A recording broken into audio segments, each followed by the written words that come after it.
just go. Oh, that's a fish. Detroit River.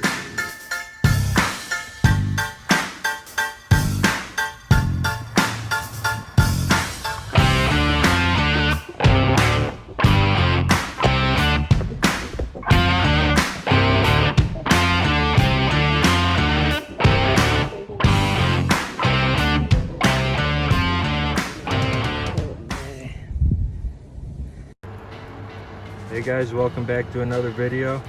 I got a lot of interest in my resin lure making video that I did a while back, and still get messages on Instagram about it, and people really found that helpful, and that's what I really wanted out of this channel, is to show people how to do these resin baits to do their own and just get feedback. And it's just a passion of mine, so I like to share it.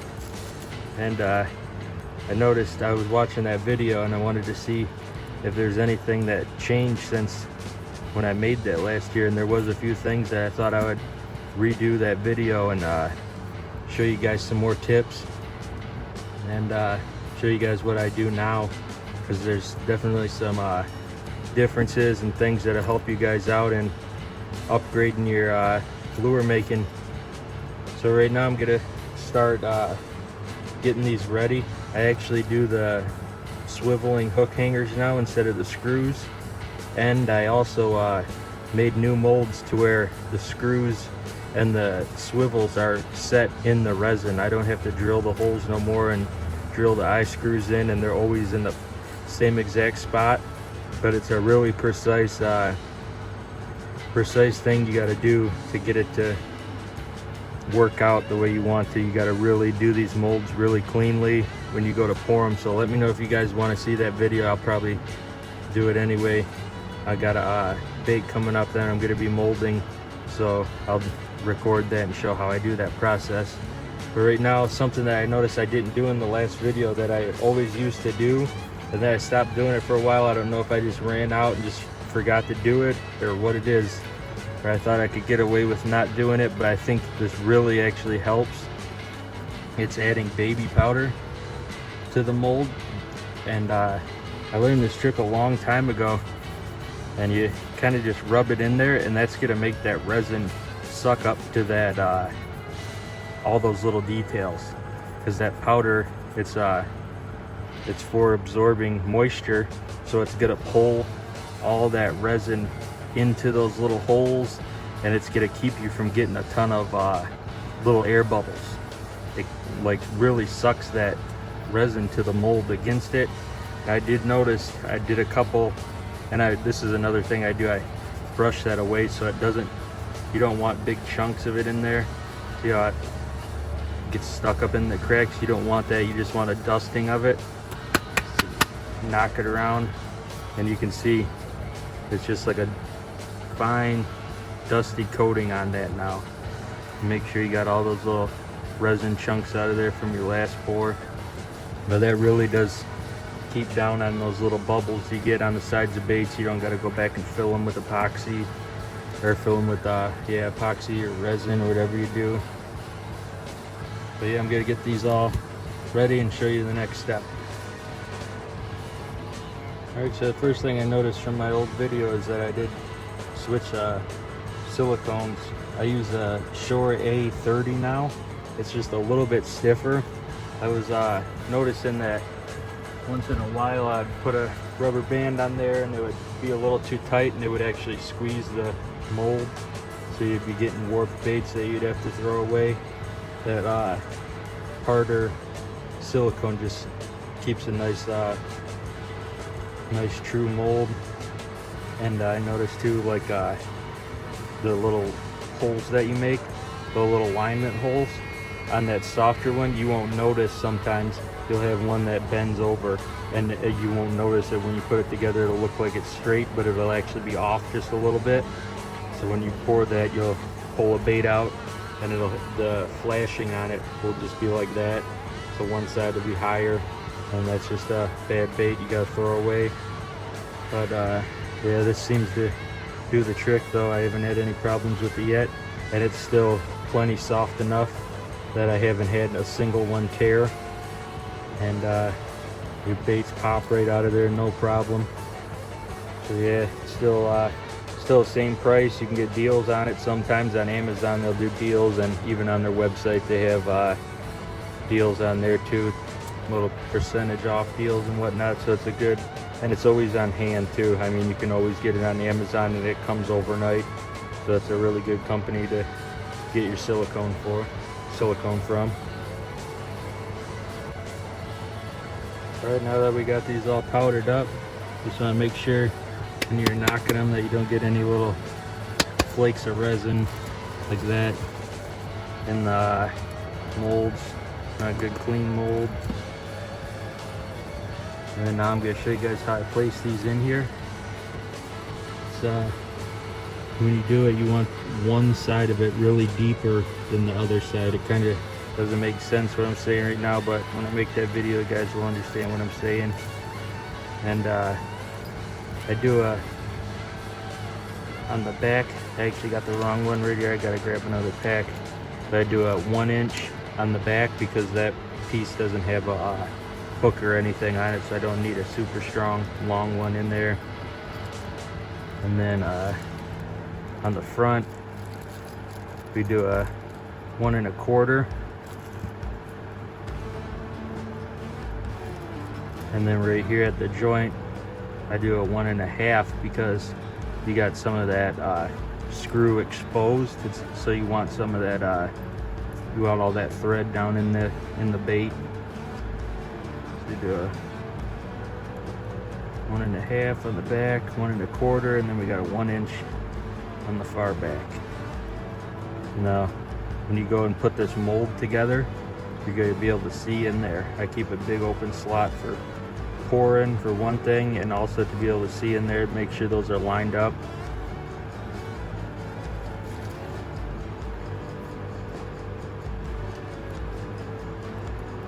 Lay that there.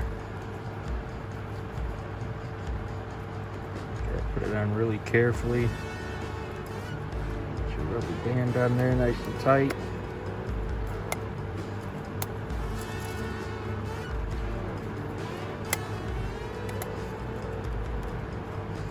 You don't want it too tight because you can warp the mold.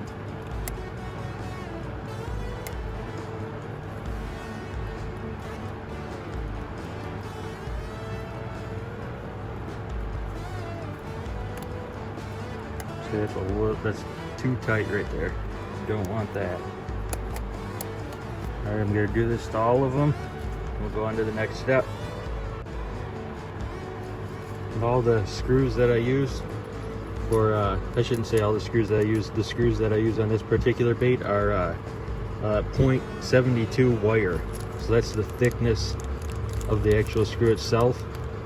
And then this one right here is a 1 inch, and always make sure you get stainless steel, because you can go on eBay and there's a lot of sellers on there that'll just sell, I don't know if it's brass or what, but I've got screws on there before and they said, well, we never mentioned that it was stainless steel, and you get some screws that are super weak. So just kind of I stick with lure parts online. They're stainless steel. They got a very confusing website. I know there's just so many different types that that's the only way they can do it, but make sure you get stainless steel. There'll be a closed eye and an open eye option. That just depends on the lure you want, but just make sure you get the right one, or you'll have to be bending those eyes shut. And just make sure you get the right wire. I think they do like a 65 wire, 72, and then for my bigger baits, I do bump up to a bigger size screw. I don't have one at hand right here, but I think it's like a 92 wire. But yeah, just make sure that for the first time when you're making the mold out of these, that you know that that's the screw that you want for your baits when you mold it, because you're not going to be able to get a different size wire and put it in that mold. Alright, since that first video I did switch to smooth-on resins. I use their materials for my tails, and they've always made really great stuff, really great products. And I noticed the Alumilite resin once in a while they'd just be out of stock. So I really wanted to find something that was more readily available when I needed it. So I looked into Smooth-On's resins, and a lot of guys that I talked to actually use the same stuff. It's probably the same mixture that Alumilite RC3 Tan is, but I did notice when I'm scraping the flashing in that, it does feel a little bit harder. It feels like a better resin. It's like the Alumilite just seemed like it was very soft and powdery, and this stuff, I mean, the moment you pull it out of the mold and start scraping that flashing away, it's hard as a rock. So I think it's actually might be a little bit better resin actually. And the great part about that is that it's cheaper. It's for this one, it's, I think it's their 16 ounce, which is like a pound. Each bottle's a pound, and they are 25 bucks. I want to say 25. I'll put in the prices here. And for the same size for the Alumilite, it's 30. I want to say 30 something. I just looked and it came to 37 with shipping. And Smooth-On, where I live, the shipping's free. And I literally put in an order in the morning, and it'll probably be here within 2 days. And one day it was actually here overnight. So they're really good with their shipping. The factory that distributes it near me, there's actually a Detroit factory, so it comes really fast. Haven't had no problems with the company, no orders messed up or anything like that, so I'm sticking to it right now. And I like to use these smaller bottles too. I don't like getting that big jug. I know it's will save you money, but when you let that resin sit, people say that it does kind of go bad. You'll start to get some bad mixes in there where it just reacts different. Like resin is really sensitive to moisture, and you let that sit in your room for a month or two, it can start going bad on you. So I like to just have these little bottles, use it up, get some more. You get a lot out of these little bottles too, you'd be surprised. But yeah, if you're doing huge batches though at once, it is better to get the gallons, but right now I'm just sticking with these. I don't do too big of batches, I just kind of do them weekly. So yeah, if I think of anything else to let you know on these, I'll let you know. I'll put my measurements in there too. It's kind of confusing. I'll just grab that right now, it's right here. So here's my measurements I got out. So this right here will do about this, what I got out right now. That's 2 8-inch baits. So it's 74 grams of the part A and 66.5 grams of part B. It says right here, it shows you how you want that by weight. It's 1:1 by volume, or 1:90 by weight.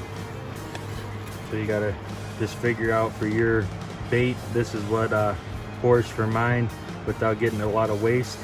And then the 20 right there is the amount of micrograms or micro balloons by gram that I use. So that's 20 grams of micro balloons.